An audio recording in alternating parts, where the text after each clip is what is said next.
Don't you dare come to my graduation ceremony. If a plain old lady like you shows up, everyone will laugh at me. It's my big day, so stay away." These were my daughter Lauren's words. She thinks I'm an embarrassment. When she called, her voice was sharp and panicked. "Hey, old lady, where are you? Leaving a silly note like that and thinking you'll get away with it? Come home right now." I could hear my husband John's voice too. Both were frantic.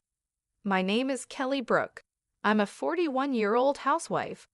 I've been working part-time at a local real estate agency, raising Lauren and doing household chores for over a decade. I married John 15 years ago. He had Lauren from his previous marriage. I met John at work before we got married. I was working at a construction company, and John was there for sales. Our company was tough on contractors, but John always had a smile and a positive attitude. I once recommended a product he was selling to my company, and as a result, his company got the contract. This led to us going out for meals several times, deepening our relationship. Eventually, he proposed, and I happily accepted. I quit my job just before our wedding. John confessed that he was living alone with his 8-year-old daughter.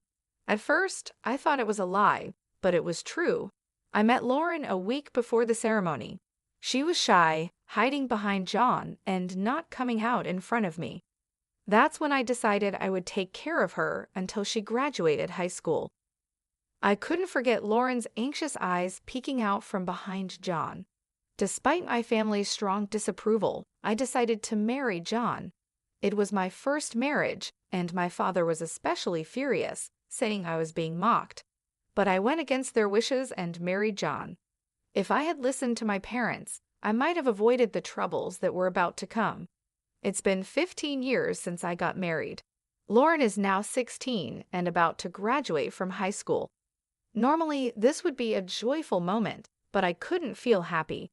I remembered my hope of making her a respectable adult when I decided to marry John. "Hey, old lady, where's my t-shirt? Did you steal it?" Lauren started calling me old lady 3 years after we began living together. She used to be kind, but then she suddenly became rude. "Is this the t-shirt you're looking for?" I handed her the shirt from the folded laundry. "Why did you wash it? What if it shrinks? Normally, you should take it to the cleaners. You're so clueless, really so dense." I had hand-washed and air-dried the t-shirt, thinking it would be damaged at the cleaners, but I couldn't explain this to Lauren. All I could do was apologize. Lauren snatched the shirt from my hand, muttering, "You're so useless," before walking away. Her words pierced my heart. I couldn't argue back and just bowed my head. I didn't understand why Lauren had become so harsh with me. At first, I thought it was because she was teased about her father's remarriage, but that didn't seem to be the case. Around the same time, John's attitude towards me also changed. He used to smile a lot, like when he was selling, but lately he stopped smiling at home and became more sullen. He even started calling me "Hey you." Lauren's behavior seemed to follow his lead. I thought maybe I was lacking in some way, so I tried harder with the housework and took extra care of Lauren. I wanted her to grow up to be a respectable adult, but contrary to my hopes, Lauren's attitude towards me worsened day by day. Calling me old lady became the norm for her. I never heard words of gratitude from Lauren anymore. What was strange was that at parent-teacher conferences in elementary school, Lauren's behavior was normal and she wasn't rude at all. John talked normally with Lauren, even smiling sometimes. This meant that her terrible behavior was directed only at me, which hurt me even more. Whenever I tried to talk to John, his attitude was distant, completely different from before. I had no one to confide in, and I felt more and more isolated in my own home. Since middle school, Lauren stopped telling me about school, and John would attend school events. I had to learn about the schedule for school events from my neighbors. John and Lauren seemed to get along well, going out together sometimes. I wanted to be treated as family by John and Lauren too. I had always wanted to live happily together. I never imagined it would be this painful to have that wish unfulfilled. John's attitude towards me continued to worsen. Dust is piling up on the stairs. Clean it up.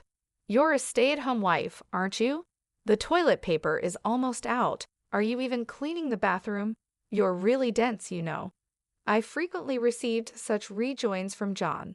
Originally, when we first got married, we both shared household chores. John had been doing housework while living with Lauren, and he was happy at first to share the chores with me. But now I do all the housework. John used to say it was wrong for a stay-at-home wife to do all the housework. Lauren was an easy child to take care of, but this somehow made things worse for me. When I tried talking to John, he just dismissed it as my lack of effort. In the end, everything was my fault. The more I tried talking to John, the heavier my heart felt. He would nitpick my housekeeping, constantly criticizing me. You can't even clean properly. No improvement after all these years. Do you lack learning ability? John looked down on me with disdain. All I could do was apologize. I'm sorry. I'll try harder. Please forgive me. John sighed dramatically, as if exasperated. Even if you try hard, you won't be able to do it. That's why you get scolded. Always saying you'll do it. But have you ever? John's words kept chipping away at my heart as time passed. I was worn out, and Lauren turned 19. I was curious about her plans after graduation, but she wouldn't tell me, and neither would John.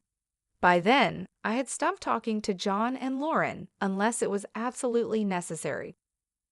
One day, I overheard Lauren and John discussing her future. I didn't mean to eavesdrop, but I wanted to know, so I listened. I got it. I could go to college on a recommendation, and I even got a scholarship. Thanks, Dad. Thank you. I could hear the joy in Lauren's voice. She never spoke to me like that. Good for you. It's the result of your efforts. All the housework we dumped on that dense housekeeper was worth it. Were they referring to me as the housekeeper? Yeah, she was a good outlet for stress. I heard their mocking laughter. Quietly, I left and locked myself in the bathroom, the only place I could be alone. I crouched there, holding my head, and cried. To think that John and Lauren saw me in such a light. I had endured for the past 12 years, being Lauren's mother and John's wife, even when my heart felt like it was breaking. I forced myself to keep going, even when I felt at my limit. There were times I felt I couldn't get up, but I made myself do it. Making lunchboxes, preparing breakfast, doing laundry, and other housework. It hurt to even lie down, but if I did that, I feared I would never be needed by John and Lauren again. Driven by this fear, I continued to live in exhaustion. Honestly, I don't remember much about this period. One day, after shopping, a neighbor told me something shocking. Tomorrow was Lauren's high school graduation. I couldn't admit I didn't know, so I just smiled vaguely and left. As soon as I got home, I collapsed onto the sofa. I had always thought about making Lauren a respectable adult. Her graduation from high school was supposed to be a milestone for that. Again, I was the only one left out in this house. I'm not allowed to have a smartphone or use a computer. The only thing I have is a simple flip phone that can only make calls. Since John handles all the school communications, I don't have any mom friends or any way to get information about the school. Still, I learned about sports days and recitals from neighbors or overheard children's conversations and secretly attended them. I wanted to attend Lauren's high school graduation and celebrate her step into adulthood. While I was crying on the sofa, Lauren came home from school. Old lady, why are you loafing around? You're so gloomy you make the whole house dark. Can't you do something about it? Lauren glared at me. If she had told me the date of the graduation, I wouldn't have felt this way. For the first time, I felt anger rising from the depths of my heart. So the graduation is tomorrow. Seems you didn't tell me about it, I said with a tone of blame. Lauren looked a bit startled by my words, but then sighed dramatically. So what? You're not going to the graduation anyway, so you don't need to know the date. I was surprised. I never said I wasn't going to the graduation. Don't come. If a plain old lady like you comes, You'll just be a laughingstock. It's my big day. Absolutely do not come." Lauren's words made me feel dizzy. Clearly, she didn't think of me as family. To her, I was an embarrassing presence. Just this once, I had hoped for forgiveness, but it was denied. Her words pierced my heart. I was truly just a nuisance, clearly told so by Lauren herself. That night, John came home with a suit and a dry cleaner bag. He had taken his suit to the cleaners himself without asking me. Of course, he knew about Lauren's graduation. When I saw the suit, John commented, "Right, you didn't hear about it from Lauren." He looked at me with a mix of pity and a smirk. I realized I was the least needed in this house. Thinking I was part of the family was just my own delusion. At that moment, I realized my heart had reached its limit long ago. So I decided to end my role as a family member. The next day, John and Lauren left together for her high school graduation. I was left behind, and John even told me not to bother with dinner as they would eat out. I wasn't invited. The old me would have just silently accepted this treatment, but those days were over. I decided to leave this house. It was a decision I made last night. As soon as they left, I quickly packed my things, left a note, and left the house. I couldn't be part of John and Lauren's family anymore. I decided to seek refuge at my parents' house, a 3-hour train ride away. There, I would prepare to sever ties with John and Lauren. The note I left stated my wish to cut familial ties and live independently, and that further details should be discussed through a lawyer. I hadn't found a lawyer yet, but I knew my father could recommend one. My family is wealthy and owns a lot of land. My father is a well-known figure in the area and owns considerable real estate. I remembered meeting a lawyer during a New Year's greeting at home, so I knew my father could help. Another task I needed to do was sell the house where John and Lauren currently lived.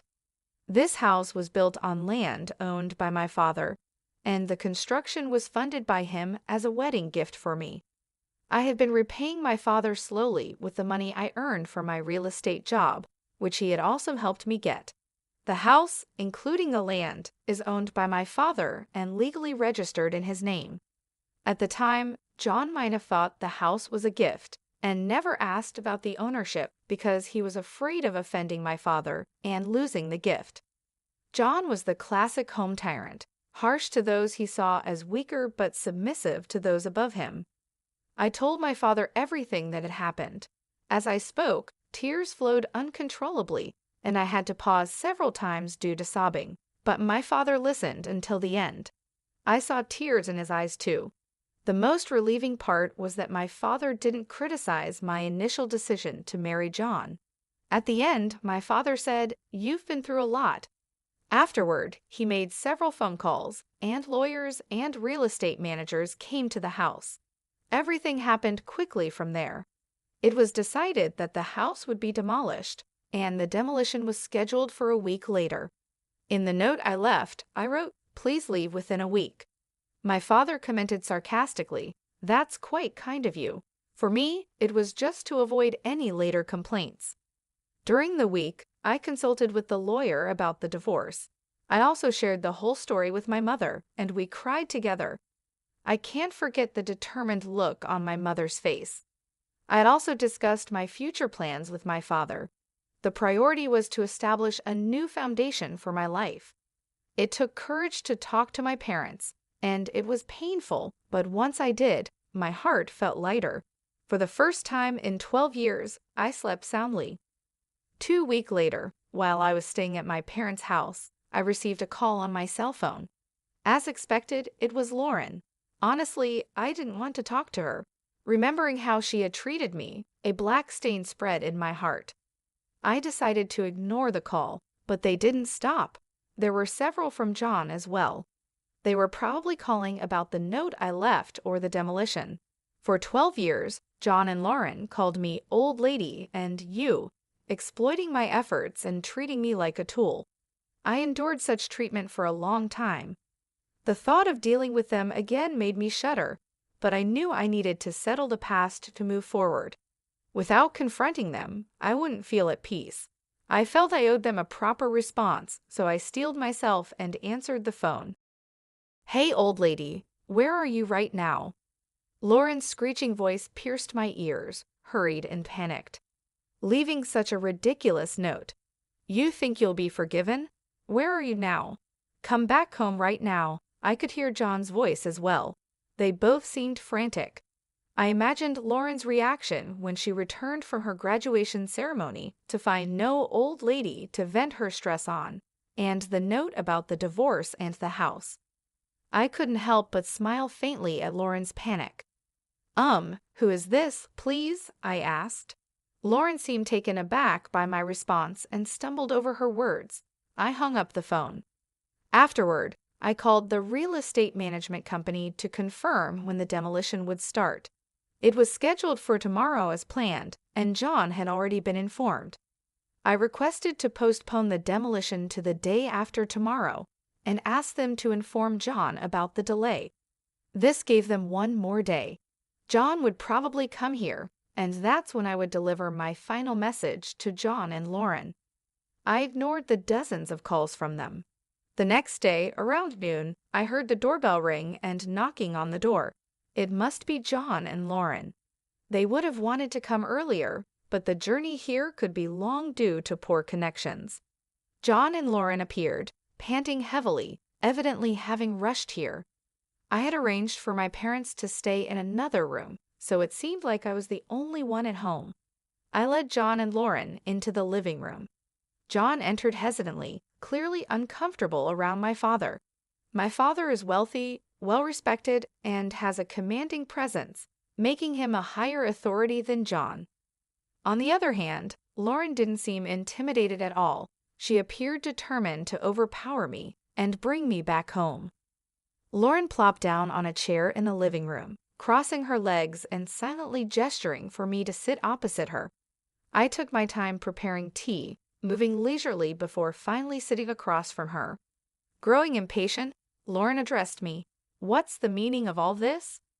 John, sitting next to her, placed the note I had left on the table. I didn't react and just met Lauren's gaze silently. She was the first to look away, attempting to dispel the awkwardness with a laugh. "What was that 'who is this' act yesterday? Pretty poor performance." I continued to stare at Lauren silently. She became visibly uncomfortable, shifting in her seat. "Look, it's no use. A dumb old lady like you can't survive without us. You're nothing but trash." I almost reacted to her harsh words, but restrained myself, noticing the tremble in her voice. Lauren was clearly bluffing. John had been silent, just watching how things unfolded. "Stop being stubborn and come back home," Lauren said, trying to confuse and coax me back with her cruel words. As Lauren became more agitated, I responded calmly, "I don't have a family, do I?" "Oh, I have parents, but you two are not my family, are you?" Lauren, clearly out of her element, raised her voice. "What are you saying? Dad and I are your family, right?" "Right, Dad?" Lauren, feeling at a disadvantage alone, sought support from John. John looked around nervously, and, once he confirmed they were alone, turned to me with newfound bravado. "That's right. You can't live without us, just like Lauren says." "So you're coming back," John said, getting bossy all of a sudden when he noticed my parents were nowhere to be seen. Looking back on it now, what a small-spirited man he is. "Like I said, I have no family," I replied firmly. No matter what John and Lauren said, I would continue to treat them as strangers. They were not my family. If they were, they wouldn't have treated me like a slave. A true family supports and helps each other, especially when someone is in trouble. But John and Lauren were different. For 12 years, they treated me like a servant, a vent for their stress. They insisted this was normal, oblivious to how wrong and cruel it was, unconsciously oppressing me. I marvel at how I endured it for 12 years, almost impressed with myself. It started when I saw Lauren peeking out from behind John's back. I had promised myself to raise her to be a decent adult. I endured and served them for this promise, at least until Lauren graduated high school. I had decided that Lauren's high school graduation and her moving on would John the end of our relationship. I had held a faint hope that if John and Lauren changed their ways and improved their attitudes towards me by the time of her graduation, I would continue with them as a family. But they betrayed my expectations, leading to this situation. Everything was decided the day before the graduation ceremony, so now I confront them with the appropriate attitude. John and Lauren are no longer my family, and I will not treat them as such. Realizing the significance of my treating them as strangers, Lauren altered her approach. "We're family, aren't we, Mom? Stop this silly act, please," she said, switching from calling me old lady to Mom. Realizing her usual tactics wouldn't work, John swallowed hard and watched intently. "Even though you're not my birth mother, we've lived together all this time, so please listen to my request," Lauren pleaded, her previously defiant posture changing to one more pleading. "I have no obligation to respond to requests from someone who isn't family," I replied, keeping my composure and emotional distance. Tears appeared in Lauren's eyes as she looked at me desperately. "Please listen to me. The note you left, it's not true, right? You can't really be selling the house. It's not serious, right? Because you're part of our family." Lauren's use of the term "mom" made my skin crawl, especially since her main concern seemed to be the house. She was anxious about losing the house, not about losing me. No matter how much Lauren pleaded, my feelings remained unchanged. She lowered her face, apparently crying. "This is some kind of joke, right? You can't be serious," John said, upset by Lauren's tears, and turned his anger towards me. "What's with that note? Come back right now and stop the demolition." John spoke rapidly, driven by anger. "I can't do that. The decision has been made," I said in a restrained voice. "Do you think you can get away with doing this to your family?" John demanded. "That's why I've been saying we're not family," I replied. Neither John nor Lauren seemed willing to listen. "Please understand, we're not family." I wondered how many times I had to repeat the same thing. Suddenly, John stood up and slammed his fist on the table. "Don't joke with me." I was startled but managed not to react. "Who's joking? After not treating me as family for 12 years, you can't suddenly expect me to act like one. It's impossible." My voice was harsher than I intended. I'm angry too, though I didn't show it. My anger was bubbling up inside me like magma about to erupt. John and Lauren's selfish actions were unforgivable. They trampled on my 12 years of suffering and efforts to be part of the family. I tried to become a family with John and Lauren, but they mocked and used me. They wouldn't understand how lonely and painful it was to be left out. I wished so many times to be treated like family, but my wish never came true. It took me 12 years to give up, despite my continuous efforts. As Lauren's mother, this is the outcome. A self-mocking smile appeared on my face. Seeing my dry smile, John and Lauren stared at me in shock. John seemed to lose his strength and slumped into the chair. These two, far from understanding my feelings, tried to use me until the very end. No matter how much I cared for them, they never cared for me. Even though I cherished them, they never cherished me. When they found themselves in trouble, they said things like, "We're family," but they never meant it. They just wanted to use me. It's just too convenient. I felt not just a headache, but even nausea. Why did I keep tolerating these people for 12 years? It's strange to think back on it, but there's no point in reflecting now. There's no future for the three of us together anymore. All I can do is make John and Lauren acknowledge their guilt and pay for it. I won't expect or trust anything from Lauren or John anymore. John stood up and apologized. "I'm really sorry. Please come back, I beg you." Even with his apology, it doesn't touch my heart at all. I won't extend a helping hand, and I definitely won't think about living together. "Just stop it. I'm no longer your family. I'm a stranger," I said.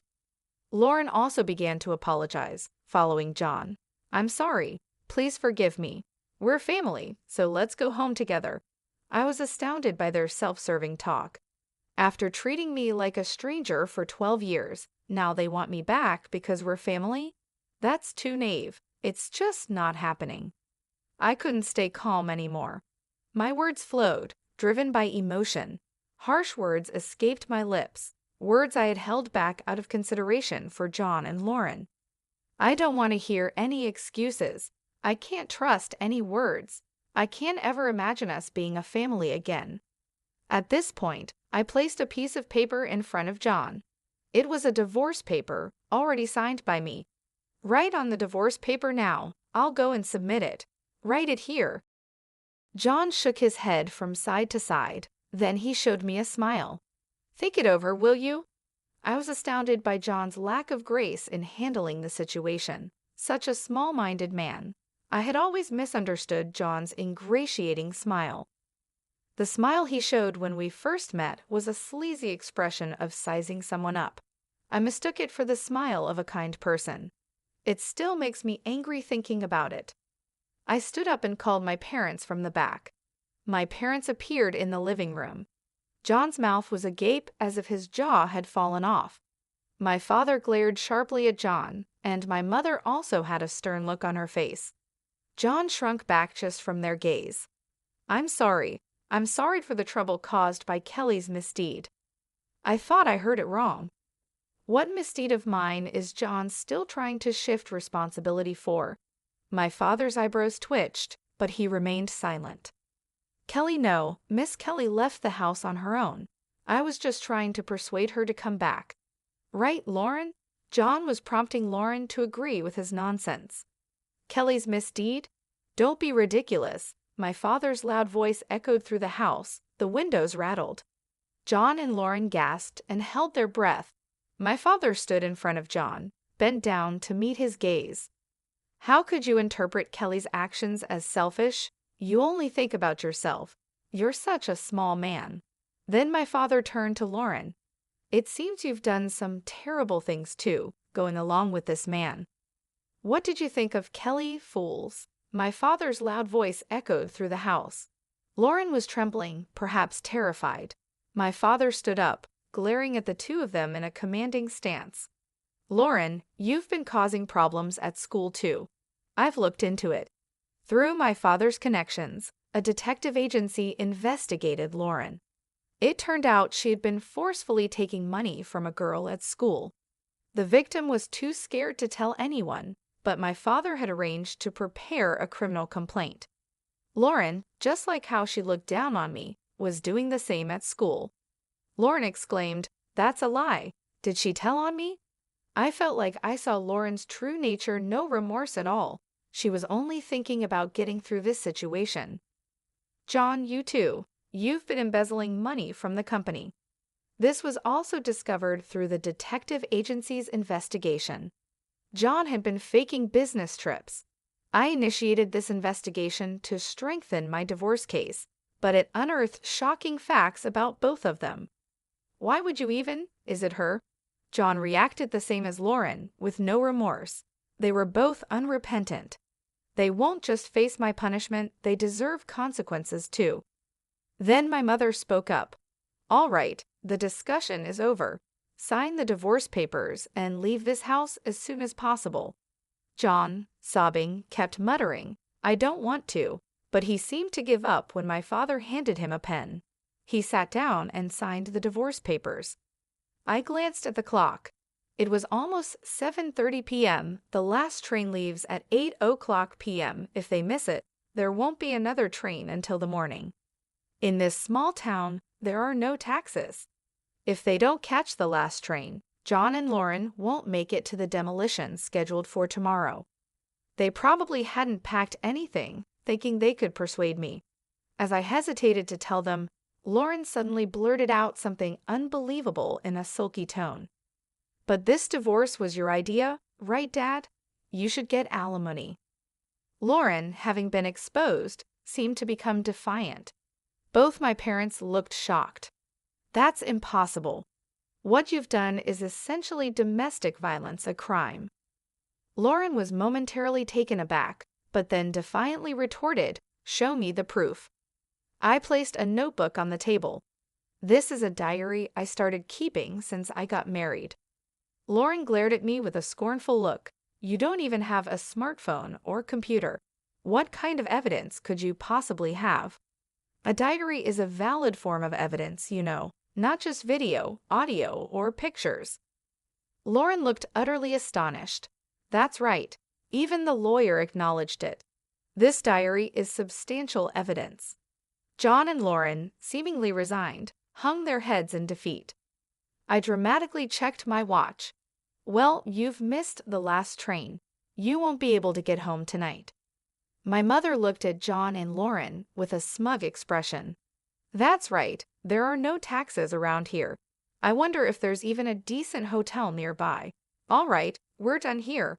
Get out now. John and Lauren were hurried out of the house.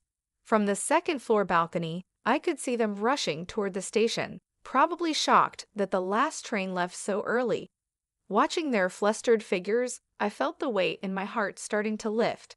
Some loose ends remained, but I felt a sense of closure. John and Lauren, having missed the last train, couldn't find a taxi and ended up walking for about an hour to find a hotel. When they got home the next day, the demolition was already underway, but they managed to salvage only their clothes. Unbeknownst to them, I had temporarily stored the furniture, appliances, and my belongings in a warehouse. Later, I received a report from my lawyer that the divorce, including the alimony claim, was finalized. John, initially reluctant to pay, complied after pressure was applied to his company. According to the detective agency, John was fired for embezzlement, and Lauren's scandal led to her expulsion from high school, ruining her chances for college. John, now jobless, could only afford to rent a small, old apartment far from the station. There he lives with Lauren, who dropped out of high school. Lauren blames everything on John, and he constantly criticizes her, leading to endless arguments, as reported by the detective agency. I had quit my part-time job at the real estate agency and was considering my next move when my father suggested I help with the family business. I took a job at his resort property management company. Living in a resort area is a big change from city life, but being surrounded by nature has been refreshing. I also got a dog, so I don't feel lonely living alone. For now, this dog is all the family I need. I plan to live a peaceful life,